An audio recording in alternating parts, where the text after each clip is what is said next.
Class 10 का economics का lesson first. हम लोग फर्स्ट चैप्टर पढ़ रहे हैं, एनसीईआरटी से है नोट्स के द्वारा। और ये लेसन फर्स्ट में डेवलपमेंट की बात की गई है, ठीक है ना। पिछले क्लास में हमने देख लिया था एक पॉलिटी का देखे थे, ठीक है ना। सत्ता की साझेदारी के बाद जो अगला टॉपिक था उसको भी हम लोग कंप्लीट पिछले क्लास में कर लिए थे। चलिए आज स्टार्ट करते हैं। अर्थव्यवस्था, इकोनॉमी क्या चीज होती है, अर्थव्यवस्था क्या चीज होती है, उसके बारे में हम लोग अध्ययन करते हैं। ध्यान दोगे, इकोनॉमी यानी अर्थव्यवस्था।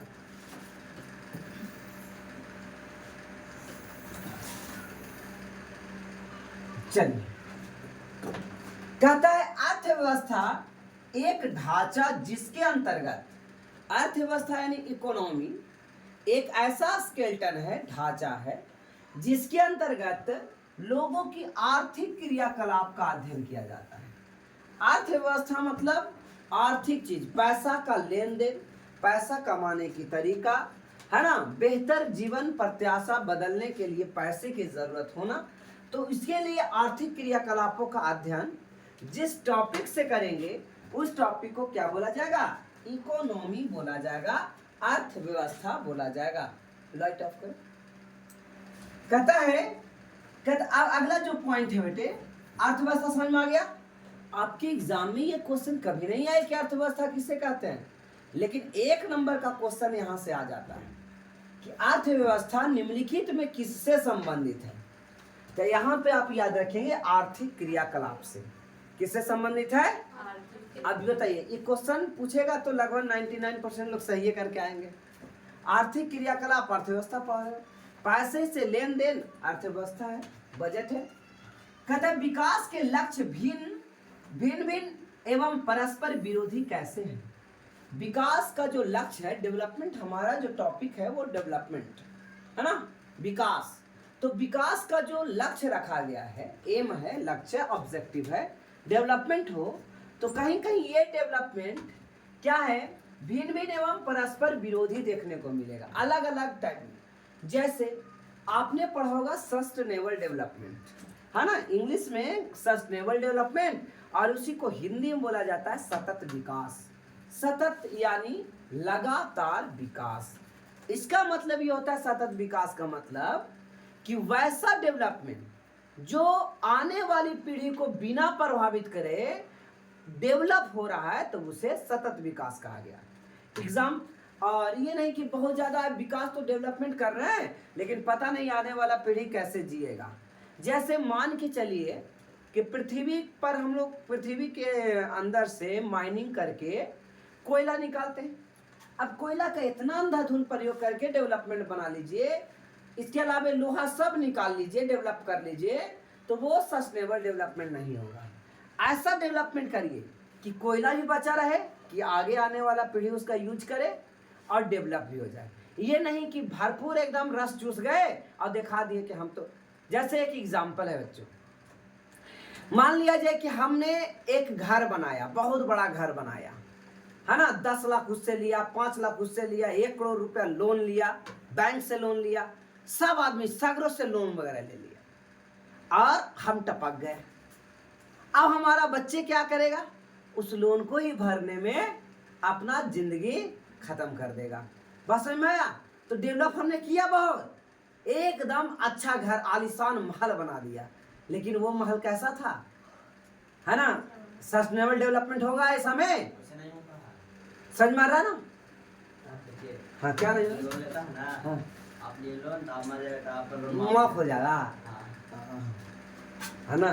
इंश्योरेंस जब उसमें होता है ना, तब वो होती है, ठीक है ना। आप लोन में इंश्योरेंस नहीं करवाए तब नहीं होगा, उसमें भी इंश्योरेंस होता है। वो कहेगा कि इतना रुपया का इंश्योरेंस होगा, कर दे। समझ में आया? जैसे कुछ दिन पहले 3 लाख रुपया लोन लिया गया था HDFC बैंक से, तो उसने 25,000 रुपया का इंश्योरेंस किया था। अगर मर जाते हैं तब पूरा 3 लाख और सूद ब्याज सब माफ, ठीक है। अगर नहीं मरते हैं तो 25,000 रुपया चल जाएगा। ये हो गया इंश्योरेंस। तो जो कंपनी देती है वो इंश्योरेंस करा लेती है पहले ही, समझे?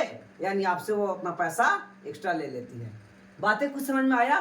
तो वो अलग बात है, समझ ना? अब बगल से पैसा लेके हम मर जाएंगे तो हमारे बेटा के नहीं ले, कोई ये करेगा? बात समझ में आया? तो ऐसा डेवलपमेंट क्या सस्टेनेबल डेवलपमेंट होगा? लेकिन ये हम आपको समझाने के लिए बताए हैं। अगर आपको एग्जाम में इसका एग्जाम्पल लिखना हो तो ये वाला एग्जाम्पल नहीं लिखिएगा। एग्जाम्पल क्या लिखिएगा? आने वाली पीढ़ी को बिना नुकसान पहुंचाए जो डेवलपमेंट होता है उसी डेवलपमेंट को क्या बोला जाएगा? सस्टेनेबल डेवलपमेंट बोला जाएगा। एग्जाम्पल में कोयला वाला ले लीजिए, है ना? कोयला उतना ही इस्तेमाल कीजिए जितना की जरूरत है, ज्यादा इस्तेमाल करके डेवलपमेंट दिखाएंगे तो वो डेवलपमेंट सस्टेनेबल डेवलपमेंट यानी सतत विकास नहीं कहलाएगी। तो कहता है विकास का लक्ष्य भिन्न भिन्न एवं परस्पर दोनों के साथ क्या नजर आ रहा है? विरोधी, और ये कैसे है उस चीज को चर्चा करेंगे। ठीक है बच्चों, चलो देखते हैं। कहता है प्रत्येक व्यक्ति या समूह, व्यक्तियों का समूह, प्रत्येक व्यक्ति इंडिविजुअल पर्सन या एक पूरा समूह, आदमियों का समूह, विकास के लक्ष्य भिन्न भिन्न हो सकते हैं। हमारा डेवलपमेंट का लक्ष्य कुछ और हो सकता है कि एक बार लोन ले लो और धीरे धीरे कमा करके लोन पूरा कर देंगे, वही विकास हो गया। किसी का ये भी सोच हो सकता है कि लोन नहीं लो, धीरे धीरे ही डेवलप करो। अलग अलग लोगों का अलग अलग विचार हो सकता है। फिर एक होता है कि हम अभी तो कर ले रहे हैं, बाद में क्या होगा वो सब हम नहीं जानते, समझ में आ रहा ना? फिर कुछ लोग का सोच है कि मान लिया जाए अभी जितना कोयला निकालना है निकाल लो, जब आदमी का ह्यूमन पावर अत्यधिक बढ़ जाएगा तो पता चले कोयला से भी अच्छा मेटल या धातु, है ना, खोज लिया गया है जो कोयला से ज्यादा एनर्जी दे सकता है। जैसे कोयला से ज्यादा एनर्जी दे सकता है ये तो हाइड्रोजन गैस है। और हाइड्रोजन गैस क्या करते हैं? वाटर को स्प्लिट करके, स्प्लिट मतलब तोड़ करके, वाटर को तोड़ेंगे तो ऑक्सीजन और हाइड्रोजन गैस बनेगा। तो यानी ये भविष्य का ईंधन कहा जाता है। अगर कोयला सब खत्म भी हो जाता तो एक अनुमान लगाया गया था कि हाइड्रोजन उसके जगह यूज कर लेंगे, ठीक है ना? अगर उसको भी यूज कर लेता, किसी का मानना है कि नहीं ऐसा इसका जगह पर कोई ऑप्शन नहीं है, अगर इसका यूज कर लिए तो आप कुछ ना हो सकता। बताओ बच्चे, समझ में आ गया? चलिए देखते हैं कि प्रत्येक व्यक्ति या समूह के विकास के लक्ष्य भिन्न भिन्न हो सकते हैं और कई बार इनकी प्रकृति परस्पर विपरीत भी हो सकती है, यानी दोनों की सोच अलग भी हो सकती है, या कभी कभी दो लोगों की सोच मिल भी सकती है। एक के लिए विकास का लक्ष्य दूसरे के लिए विनाश का कारण भी बन सकता है। तो ये विकास के भिन्न भिन्न परस्पर विरोधी हुआ ना। जैसे एग्जाम्पल, आइए एक एग्जाम्पल लेते हैं परमाणु बम को समझा, परमाणु बम से, है ना, समझाने के लिए। जैसे मान लिया जाए दो देश है, ठीक है ना, भारत का एग्जाम्पल ले लो और एक एग्जाम्पल लेते हैं कुछ डेवलप कंट्री का, चाहे अमेरिका को ले लिए। तो भारत के पास कोई परमाणु नहीं था और चीन के पास परमाणु था, ठीक है। चीन अक्सर धमकाते रहता था, परमाणु नहीं रहेगा तो धमकाएगा ना, धमकाएगा नहीं धमकाएगा? ऑब्वियसली धमकाएगा। अब बताइए परमाणु जब भारत का हो गया तो ये क्या हो गया? हमारे लिए तो वो सकारात्मक हुआ, लेकिन अगर उसका मिसयूज किया जाए तो वो नकारात्मक भी हो जाएगा। इसी के चलते जब भारत ने कहा था कि परमाणु हम तभी इस्तेमाल करेंगे, परमाणु बम, एटम बम समझ में आ रहा ना, जो नागासाकी और हिरोशिमा पर गिराया गया था। भारत ने परमाणु बम जब बनाया अटल बिहारी वाजपेयी के सरकार में, ठीक है ना, तो उसने एक बात बोला कि हम परमाणु बम को पहले यूज कभी नहीं करेंगे। किसी देश से अगर हमारी लड़ाई हो गई है तो पहला परमाणु बम का यूज मेरे तरफ से नहीं हो सकता है। जैसे मान लिया जाए भारत और पाकिस्तान के साथ युद्ध हो जाए तो पहली गोली यानी पहला परमाणु बम भारत नहीं उसको दागेगा। हम ना सेफ्टी के लिए रखे हैं परमाणु बम। किसके लिए रखे? अगर कोई हमें दागेगा तो हम भी उसको छोड़ेंगे नहीं। इसलिए और एक चीज और कहा कि अगर हमारी लड़ाई ऐसे देशों के साथ हो जाए जो ऑलरेडी ऐसा देश है जिसके पास कोई परमाणु नहीं है, तो हम चाह करके भी ना उस देश पर परमाणु यूज नहीं करेंगे। मतलब समझ में आई बात कि लड़ाई कर रहे हैं हम, जितना हार जाए, हारने को जितना हारना है हार जाएंगे उस छोटे देश से, लेकिन हम परमाणु उस देश के विरुद्ध नहीं लगाएंगे जिस देश के पास कोई परमाणु है ही नहीं। मान लिया जाए कि हमारी युद्ध हो गई कंबोडिया से, नाम सुना हुआ है, क्या हुआ, कोई दिक्कत है क्या? कंबोडिया के साथ युद्ध हुआ, किसके साथ? कंबोडिया के साथ। कंबोडिया का कोई परमाणु नहीं है, ठीक है ना। भारत की स्थिति अगर खस्ता भी हो जाए, एकदम खराब भी हो जाए, ऐसी भी सिचुएशन में भारत कभी परमाणु यूज नहीं करेगा। क्या आपको दो लाइन समझ में आया? एक तो जिस देश के पास परमाणु भी है तो पहला परमाणु बम मेरे द्वारा दागा नहीं जाएगा, समझ आया? और दूसरा, ऐसा देश हम हारते भी रहेंगे तो भी परमाणु नहीं गिराएंगे अगर उस देश के पास परमाणु नहीं है तो। बात कुछ समझ में आया? तो हम इसलिए ऐसा समझ सकते हैं। आइए, कहता है ये एक विकास का लक्ष्य दूसरे के लिए विनाश का कारण बन सकता है। तो इसका और सटीक एग्जाम्पल देखेंगे, वो बहुत अच्छा एग्जाम्पल यहाँ पे दे रखा है, डैम को बना करके। डैम यानी बांध। बेटा जब डैम बनता है ना, तो जब नदियां जहां से निकलती है, नदियां का मार्ग जहां तेज रहती है, वहां पे पानी को रोक करके और टरबाइन लगाया जाता है, जो पानी को धीरे धीरे छोड़ा जाता है। तो स्पीड में पानी आएगी और उससे क्या होगा, टरबाइन स्पीड में घूमेगा और वहां से इलेक्ट्रिसिटी जनरेट होगा।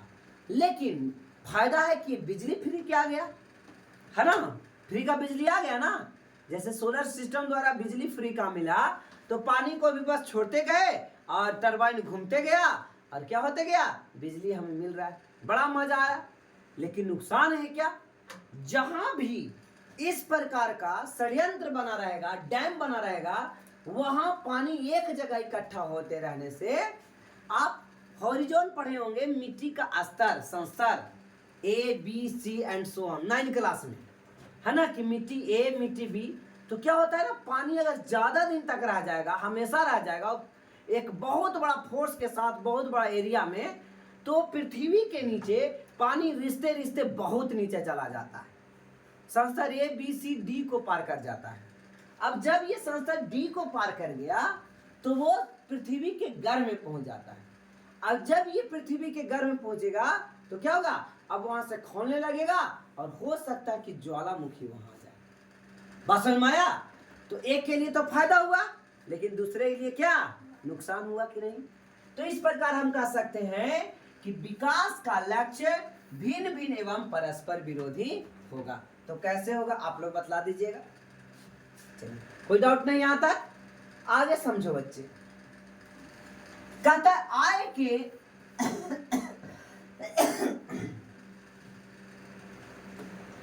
आय के अतिरिक्त, आय मतलब इनकम, आय के अतिरिक्त अन्य कारक जो हमारे जीवन में महत्वपूर्ण भूमिका निभाते हैं, ये कौन कौन है? देखिए पानी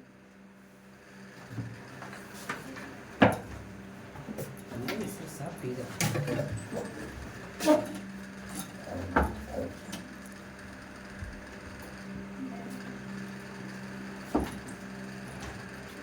कहता है आय के अतिरिक्त अन्य कारक, कारक यानी फैक्टर, फैक्टर यानी मान लिया जाए कोई काम है, जैसे फैक्टर मतलब होता है अफेक्टिंग फैक्टर, क्या उसका फैक्टर प्रभावित करता है, ठीक है ना। कारक जो हमारे जीवन में महत्वपूर्ण भूमिका निभाते हैं, वो कहता है आय के अतिरिक्त बेहतर जीवन के लिए परिवार, रोजगार, मित्रता, सुरक्षा, समानता की भावना, शांतिपूर्ण माहौल आदि महत्वपूर्ण है, क्योंकि मुद्रा से केवल भौतिक वस्तु नहीं खरीदी जा सकती है। इसका मतलब समझिए, कह रहे बहुत अच्छा पॉइंट दे रखा है ये।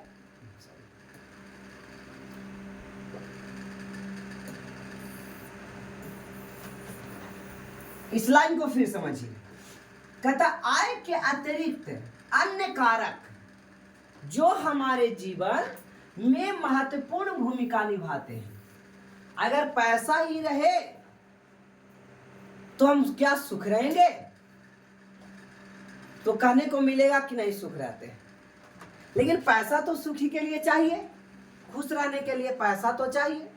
लेकिन अगर कहता है कि पैसा से सारा चीज नहीं खरीदा जा सकता, पैसा के थ्रू आप परिवार को नहीं खरीद सकते। किसको नहीं खरीद सकते बच्चों? परिवार को नहीं खरीद सकते। जो चाहिएगा वो रोजगार भी नहीं कर सकते। अब मान लिया पैसा बहुत है और हम पढ़ाते कभी नहीं है, बुझाता नहीं है, और कोचिंग खोल के पढ़ाना शुरू कर देंगे। पैसा बहुत है, पूरा हाई फैसिलिटीज लगा देंगे, तो हो पाएगा? आइए, मित्रता भी पैसा के दम पर मित्रता भी नहीं कर सकते। और सुरक्षा और समानता की भावना भी पैसा नहीं ला सकती है ना। शांतिपूर्ण माहौल भी पैसा नहीं करा सकती है। कहता है कि पैसा तो सिर्फ भौतिक वस्तु खरीदा जा सकता है। पैसा से आप सिर्फ सामान खरीद सकते हैं, ये सब चीज नहीं खरीद सकते, है ना। ये सब चीजें पैसा के बदौलत पे, लेकिन आज सोचो कि लगता है कि पैसा रहेगा तो सब खरीदा जा सकता है। परिवार आपको सब वैल्यू करेगा, है ना। रोजगार भी अच्छा खासा मिल जाएगा, मित्रता और दोस्त बन जाएगा। लेकिन कभी कभी यही पैसा आपके दुश्मन का भी कारण बन जाता है। ज्यादा पैसा आप कमा रहे हैं, पैसा में हेरा फेरी हो गया तो, है ना, ये बहुत नुकसान का भी कारण बन जाता है। चलिए, समझ में आ गया। तो पैसा से क्या खरीदा जा सकता है? भौतिक वस्तु ये मोबाइल है ना। लेकिन दोस्ती कोई भौतिक वस्तु नहीं है ना। जैसे और पैसा से नहीं, सोच पैसा से नहीं खरीदा जा सकता है। समझ में आ रहा ना। तो ये भौतिक वस्तु यानी सिर्फ सामान खरीदा जा सकता है पैसा से। तो कभी आपके एग्जाम में जब क्वेश्चन आए तो इस प्रकार से ऑप्शन में भौतिक वस्तु रहे तो आप समझ जाएंगे कि भौतिक वस्तु का मतलब क्या हुआ?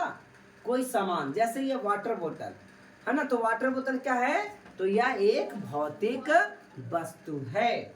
समझिए बच्चों, आगे देखा जाए। कहता है आर्थिक विकास, है ना, इकोनॉमिक डेवलपमेंट, आर्थिक विकास। क्या है आर्थिक विकास, है ना। इकोनॉमिकल डेवलपमेंट क्या है उसके बारे में? एक ऐसी प्रक्रिया है जिसके द्वारा एक अर्थव्यवस्था का वास्तविक प्रति व्यक्ति आय दीर्घ अवधि में बढ़ती है ना, क्षणिक नहीं बढ़ती है। आर्थिक विकास जैसे एक आदमी है ना, पिछले साल इनकम 10 लाख था, इस बार का इनकम 15 लाख हो गया, तो इसको हम बोलेंगे आर्थिक विकास हुआ, इकोनॉमिकल ग्रोथ हुआ, इकोनॉमिकल डेवलपमेंट हुआ। समझे बच्चों? आर्थिक विकास समझ में आ गया। 2 नंबर में ये क्वेश्चन पूछा जा सकता है, इकोनॉमिकल ग्रोथ क्या है? तो यह एक ऐसी प्रक्रिया है जिसके द्वारा एक अर्थव्यवस्था का वास्तविक प्रति व्यक्ति आय यानी एक आदमी का इनकम दीर्घ अवधि के लिए, दीर्घ अवधि मतलब ज्यादा दिन, दीर्घ मतलब ज्यादा, अवधि मतलब दिन के में बढ़ती है। ज्यादा दिन के लिए क्या होती है? बढ़ती है। तब उसे हम क्या बोलेंगे? जैसे कभी कभी क्या होता है कि एक आदमी आज कमाया 10,000 और कल कमा लिया 15,000, तो इसको हम इकोनॉमिक ग्रोथ नहीं कहेंगे। हो सकता है कि 5,000 कमाए। समझ में आ रहा ना। वो लगभग 1 साल का प्रति व्यक्ति आय देखना है। एक घर में अगर 10 लोग हैं और कमाने वाला 1 लोग है, ठीक है ना, और एक घर में 2 लोग हैं और कमाने वाला 2 लोग है, उसमें 10 घर में कमाने वाला 1 लोग, अगर वो 10 लाख रुपया भी कमाता है, ये मतलब ये आदमी मात्र 4 लाख रुपया भी कमाता है, तो ज्यादा अमीर कौन हुआ? 4 लाख वाला, क्योंकि उसके अगर 4 दूना 8 लाख आ रहा है ना। वो 10 लाख कमा रहा है, लेकिन उसके पास खाने वाले लोग की संख्या कितनी है? 10 है, यानी 9, उसको लगा के 10, खाने वाले की संख्या कितनी है? 10। अब बताइए 10 को पर वो बटेगा आय इनकम, तब प्रत्येक लोगों को 1 लाख मिल पाया ना, 1 लाख हो पाया। और इसका इनकम कितना था? 4 लाख रुपए। तब प्रति व्यक्ति आय समझ में आ गया, है ना। तो सभी घर का प्रति व्यक्ति आय, इसलिए काम घर के जितने भी फैमिलीज हैं सभी को करना चाहिए, है ना। चाहे उसका जापान में बहुत बूढ़े हो जाने के बाद भी वो लोग वर्क करते रहते हैं, वो लोग छोड़ते नहीं हैं। मर्द जब तक खटिया पर चल नहीं जाएंगे तब तक वो काम करना बंद नहीं करते। यहाँ तक कि बहुत सा जापानी को ये देखा गया 90 साल एज को कंप्लीट भी जो कर लिए और नई नई भाषा सीख रहे होते थे, है ना। कोई चाइनीज सीख लिया, कोई स्पेनिश सीख लिया, अलग अलग। जब देखा कि मेरे को कोई काम नहीं बचा तो वो लैंग्वेज सीखते थे दूसरे देशों की। तो कहता था जेनेटिक इससे प्रभावित होता है ना, अगला जनरेशन वाला ज्यादा शक्तिशाली दिमाग वाला निकलेगा, ठीक है ना। तो उसका ये मानना है, और उसके साथ इर्द गिर्द रहने वाले को माहौल पर डिपेंड करेगा, समझ में आ रहा ना। अगर नई नई चीजें का जानकारी है और वहां पे बच्चे हैं उनके साथ में खेलते हुए, जैसे एक जब ये दादा होते हैं बूढ़े लोग, उनका अंतिम दोस्त उसका पोता होता है, पता है, समझ में आ रहा है। और पोता का पहला दोस्त उसका दादा होता है, समझ में आ रहा है, ये बात समझ में आ रहा है ना। पोता का पहला दोस्त कौन रहेगा, उसके दादा, और दादा का अंतिम दोस्त कौन होता है, उसके पोता। तो ये चीज मैं क्यों बता रहा हूं, इसलिए कि अगर मान लिया बहुत ज्यादा एज हो गया और अगर आप नई नई चीजें सीख रहे हैं, तो आपके साथ में कौन रह रहा है, ये आप देख रहे हो, छोटे छोटे बच्चे रह रहे हैं, रहते ना। बूढ़े लोग के साथ में छोटे छोटे बच्चे बहुत ज्यादा रहते हैं। नानी और दादी पहले के जमाना में किस्सा कहानी सुनाया करती थी, है ना। अब तो मोबाइल थमा देते, ले कार्टून देखो, ठीक है ना बच्चों।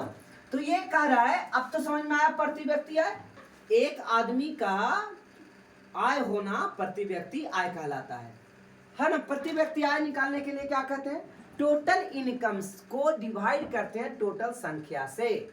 टोटल इनकम को डिवाइड किससे करते हैं, टोटल संख्या से। एग्जाम्पल, मान लिया जाए दो गांव है बेटा, एक गांव ए है और एक गांव बी है ना।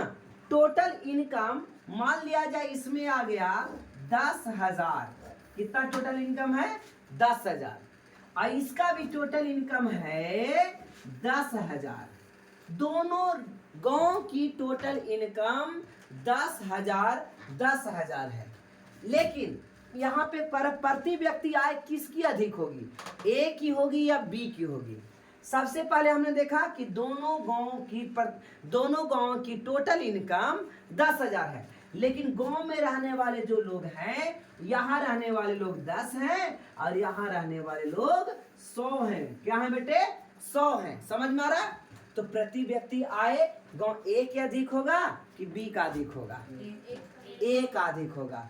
ज्यादा पैसा ए के पास रहेगा कि बी के पास, अब इसलिए ए के पास रहेगा, है ना। इसको आप खत्म कर दोगे बच्चों तो क्या बनेगा, इसका प्रति व्यक्ति आय, एक आदमी 1,000 रुपया कमा रहा है और इसमें एक आदमी कितना कमा रहा है, 100 रुपया कमा रहा है। चलिए, प्रति व्यक्ति आय निकालना आ गया। तो आपके एग्जाम में ये क्वेश्चन नेसेसरी रहेगा कि प्रति व्यक्ति आय का निम्नलिखित में कौन सा फॉर्मूला सत्य है, ठीक है ना। तो क्या कहेंगे, टोटल इनकम बटे जनसंख्या, टोटल इनकम बटे जनसंख्या, ठीक है बच्चों। तो प्रति व्यक्ति आय बराबर क्या लिखेंगे, कुल आय बटे कुल जनसंख्या, कुल आय बटे कुल जनसंख्या।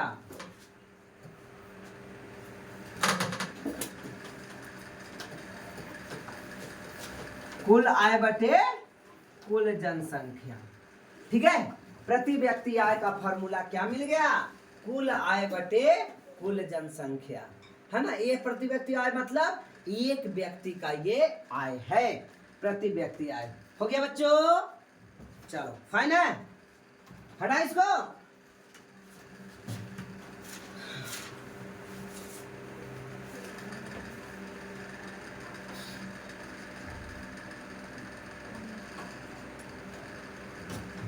हो गया, कुछ तो गमक रहा है।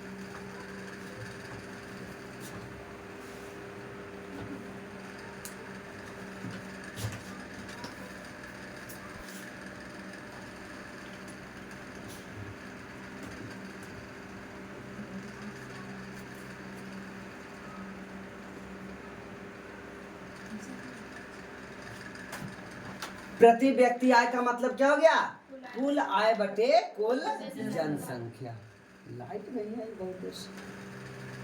कहता है अगला जो टॉपिक है बच्चे, वो क्या है, आर्थिक विकास के लिए साक्षरता की अनिवार्यता।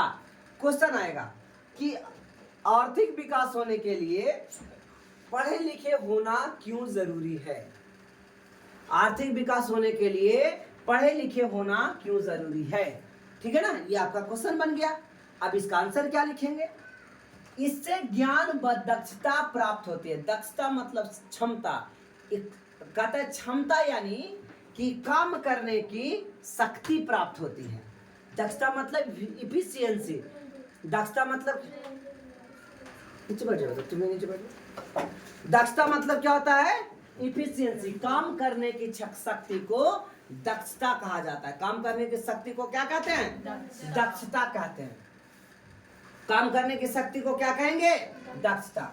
तो इससे ज्ञान व दक्षता बढ़ जाती है, यानी प्राप्त होता है। काम करने की शक्ति प्राप्त हो जाता है ना? कहता है ना, अधीर रहने की शक्ति प्राप्त हो जाता है।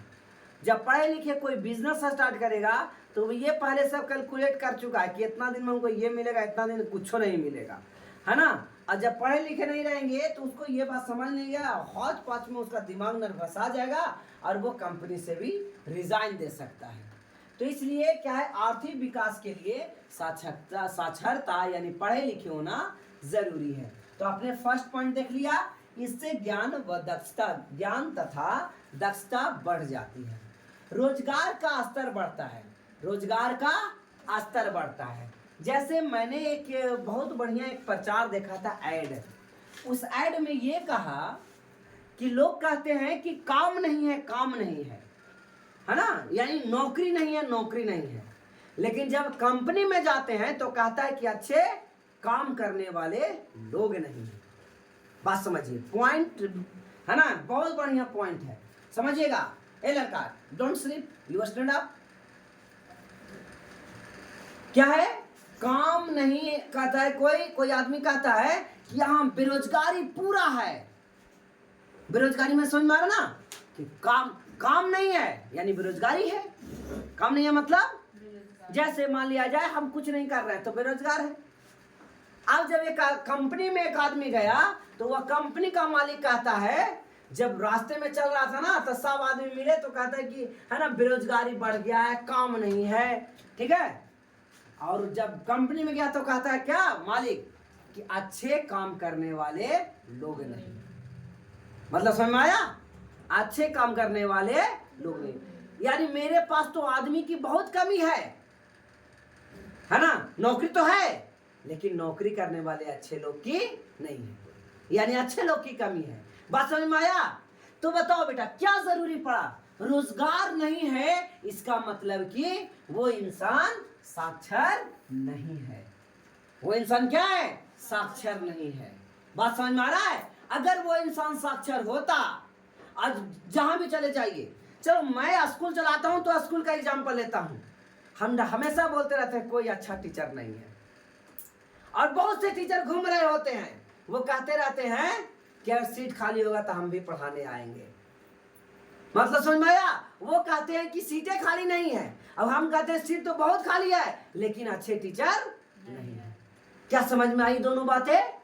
तो बताइए क्या दोनों के बीच में आपको देखने को मिला कि पढ़े लिखे होना जरूरी है। समझ में आया ना? पढ़े लिखे होना जरूरी है तो रोजगार का स्तर बढ़ता है।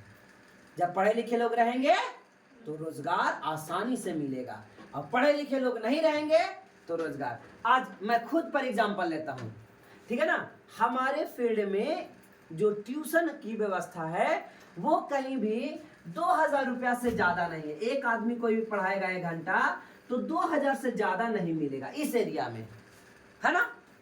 पक्का ये आपको मालूम होगा कि 2000 से ज्यादा एक टीचर को 1 घंटा में नहीं दिया जाएगा, ठीक है? और हमें दिया जाता है 4000 रुपया, लेकिन हम क्या कह के ठुकराते हैं कि मेरे पास समय नहीं है। समझ में ना कि मेरे पास समय नहीं है। ऐसे 2000 रुपया कमाने वाले भी लोग होंगे जो घूमते होंगे, कहते होंगे कि आपको भी ट्यूशन चाहिए क्या, आपको भी चाहिए क्या, हम देने को तैयार हैं। कितना में? मात्र 2000 रुपया में, 2000 में 1 घंटा। लेकिन अगर वो दक्ष टीचर नहीं रहेगा तो 2000 भी इनके लिए कमाना मुश्किल होगा। समझ में आ रहा ना? और अगर हम दक्ष टीचर हैं, निपुण टीचर हैं, तो हमें 4000 रुपया आसानी से मिल जा रहा है, लेकिन हम एक आदमी कितना काम कर पाएंगे? माजरा समझ में आ रहा है? तो बताइए ये लाइन आपको क्लियर हो गया? रोजगार का स्तर बढ़ेगा जब आप शिक्षित होंगे, साक्षर होंगे, तो रोजगार का स्तर। हम तो कहते हैं हमारा पास समय नहीं है, काम बहुत है मेरे पास। हम कहीं बोले कि आज बैठना है, मेरे पास काम तो बहुत है लेकिन मेरे पास समय नहीं है ना। जहां जाते हैं वहां हमको बुला लेता है, कहीं से कोई भगाता नहीं है। तो इसका मतलब कि आइए तीसरा पॉइंट देखते हैं बेटा। नई तकनीकी का प्रयोग स्तर बढ़ता है। जैसे आप मेरा कोचिंग को ले लो और किसी और के कोचिंग को ले लो, यहाँ टेक्नोलॉजी पर पता है वेस्टेज कितना चीज है, सारा टेक्नोलॉजी पर वेस्ट है। जितने भी चीज देखने को मिलेगा मेरे कोचिंग में सारा भी। मैं आपको एक एग्जांपल देता हूं बच्चों, ध्यान से इस एग्जांपल को आप फरमाइएगा। फरमाइएगा मतलब समझ में आया? मैं क्लास स्टार्ट करता हूं सुबह के 5:30 बजे। सुबह के 5:30 बजे मैं क्लास स्टार्ट करता हूं, ठीक है। क्लास स्टार्ट होते के साथ पहला घंटी हमारी जो होती है 6 और 7 के लिए, सबसे पहले बच्चों से मैं पूछता हूं कि मैथ पूछना है, तो 2-3 को मैथ पूछ लेता है। तो लगभग 5 से 7 मिनट लगे, 5 से 7 मिनट लगे और ये हमारा पूरा 1 घंटी खत्म हो गया। डिजिटल बोर्ड है ना, क्वेश्चन तो लिखना नहीं पड़ा और 5 से 7 मिनट में 4-5 क्वेश्चन जो जो पूछा बतला दिए, हमारा टाइम बच गया। दूसरी जगह ये पॉसिबल होता 5 से 7 मिनट नहीं होता। दूसरी घंटी स्टार्ट होती है बेटा एसएसटी का या साइंस का। साइंस में हमारा पीडीएफ पहले से बना हुआ है, समझाते हैं। जैसे एक जगह क्वेश्चन, आगे क्वेश्चन लिखवाएंगे, उसके बाद आंसर लिखवाएंगे, समझाएंगे, पूरा टाइम लगेगा। हमारा क्वेश्चन ऑलरेडी पहले से लिखा हुआ है, हम इसको समझा दिए और बच्चे उसको उतार लिए। हमको समझाने में लगा यहाँ 5 से 7 मिनट और यहाँ लगा 10 मिनट में इतना क्वेश्चन समझा देते हैं कि उतार नहीं पाता है लोग, ठीक है। अब आइए तीसरी घंटी स्टार्ट होती है, मान के चलिए स्पोकन। समझ मारा ना, स्पोकन बोर्ड में खुल जाता है, 2 बार बता दिए। अब रटना है तुम्हें, रटना है तुम्हें, रटो यार, हमारा क्या काम है ना। एक टीचर को बोर्ड पर लिखना पड़ता, कैसे, एक एक को, इसका इंग्लिश लिखते, पंक्चुएशन लिखते और उसका हिंदी लिखते। स्पोकन के लिए इंग्लिश लिखते, पंक्चुएशन 10 को लिखते तो 15 मिनट का समय ऑलरेडी लग जाता। समझ में आ रहा है? तो हमारे ये भी हो गया कम से, ये इसमें तो टाइम मिलेगा, इसमें 10 मिनट में 2 मिनट।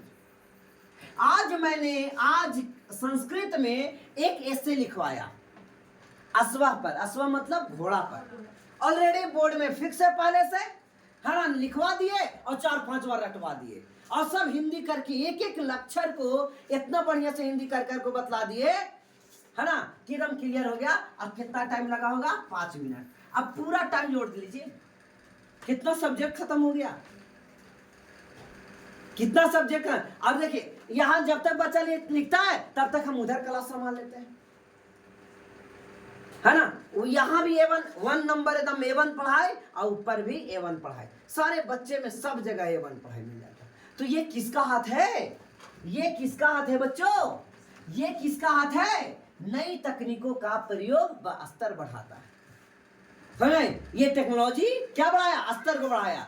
अब बताइए इसके जगह पर हम बहुत से टीचर रखते हैं, है ना, सब अलग अलग सब्जेक्ट का। अब बताइए यहाँ काची करता है, वो संस्कृत में यहाँ से ऑलरेडी पहले से निकला रहता आसवा पर, वो क्या करता है, इसे खड़े ना रहता है, लिखो, तुम क्यों नहीं लिख रहे हो, लिखो। यही ना काम करता है अगर टीचर आते तो, और दूसरा तो कोई काम नहीं करता, ठीक है ना। और टेक्नोलॉजी की बात करते हैं, जैसे हमें एक और काम होती है स्कूल से बेटा, कि प्रत्येक दिन बच्चे को राइटिंग देना है। बच्चे को मान के चलो मेरे पास 100 स्टूडेंट्स हैं, 100 बच्चे हैं,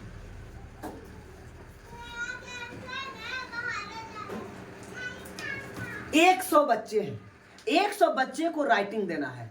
कितना देर लगेगा? 2 टीचर को रखना होगा। 2 टीचर रखेंगे तो कम से कम उसे 2300 रुपया सैलरी या 2000 सैलरी, तो 4000 रुपया की सैलरी देना होगा, है ना। और ये 100 टीचर को, 100 स्टूडेंट को राइटिंग देने में थोड़ा समय लग जाएगा। 4000 रुपया खर्च होगी 2 लोगों को राइटिंग देने में, 100 स्टूडेंट को राइटिंग देने में 2 लोग, 4000 खर्च होगी। हमने इसके लिए क्या दिमाग लगाया पता है? 100 पेज खर्च करो, कितना पेज? एक दिन में 100 पेज खर्च करो। 100 पेज, 100 पेज समझ में आ रहा ना? वो ये वाला A4 शीट 50 पैसे से कम की आती है। कितना? 50 पैसे से कम की आती है। ठीक है, अगर हम अपना में जोड़ लिए कि मेरा जो लागत उसमें लगा वो मान लिया जाए 60 पैसा लगा, 0.6 रुपया, 0.6 रुपया। और ये एक दिन का, तो बताइए एक दिन का मतलब क्या रुपया? बताओ क्या रुपया? 600 रुपया। एक अंक के बाद पॉइंट डालेंगे 60 रुपया। तो गुना नहीं आ रहा है यार, है ना? ये सब कैलकुलेट करते हैं खुद से हम। ये आया 60 रुपया और इसको मल्टीप्लाई कर दो कितना से? 24 से। स्कूल में छुट्टी भी तो मिलती है, संडे भी तो रहती है। 24 से मल्टीप्लाई कीजिए, है ना? 24 छक 6 चौका 24 के 4 और 6 दूना 12, 13 14, एक जीरो ना? हाँ। एक जीरो। बताइए कितना रुपया पड़ा? 1400 रुपया खर्च हुई। 1400 खर्च हुआ ना? और ऐसा लिखाएगा कि गलती होने का चांस नहीं रहेगा। जब फोटोकॉपी करेंगे एकदम सुंदर से लिख के और फोटोकॉपी कर देंगे दोनों तो बताइए हमारा 440 रुपया यानी 1500 रुपया में एक मंथ बहुत बढ़िया से हो गया कि नहीं राइटिंग?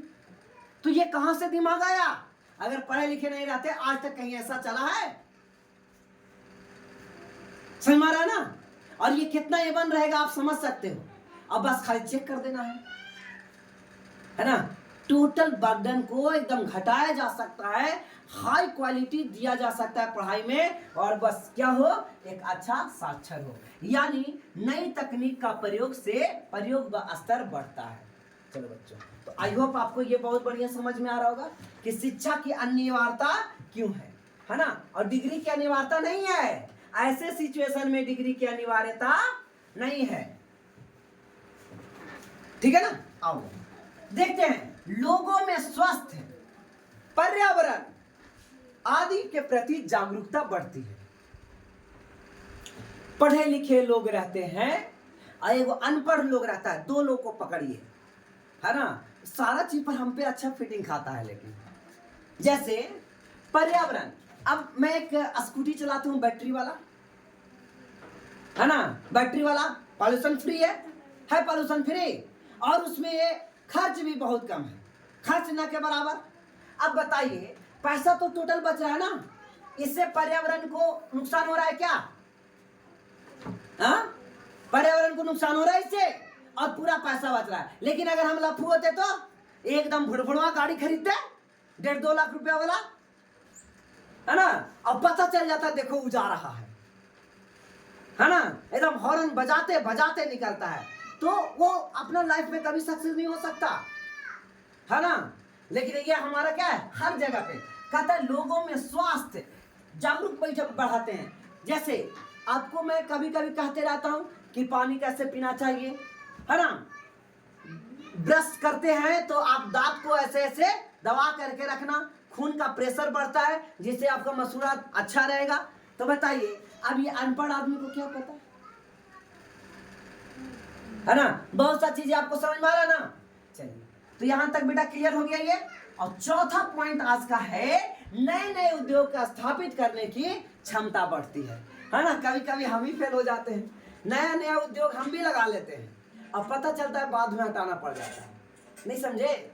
कभी इमामगंज स्टार्ट कर देते हैं तो कभी उधर स्टार्ट कर देते हैं, है ना? लेकिन क्या है, नए नए उद्योग के स्थापित करने की क्षमता भी बढ़ती है। तो ये सब चीज, और नहीं तो एक लोग को क्या है, एक जगह कर लिए ना, महीना के 30,000 आ रहा ना, चलो काफी है, इतना से ज्यादा की कोई जरूरत नहीं है।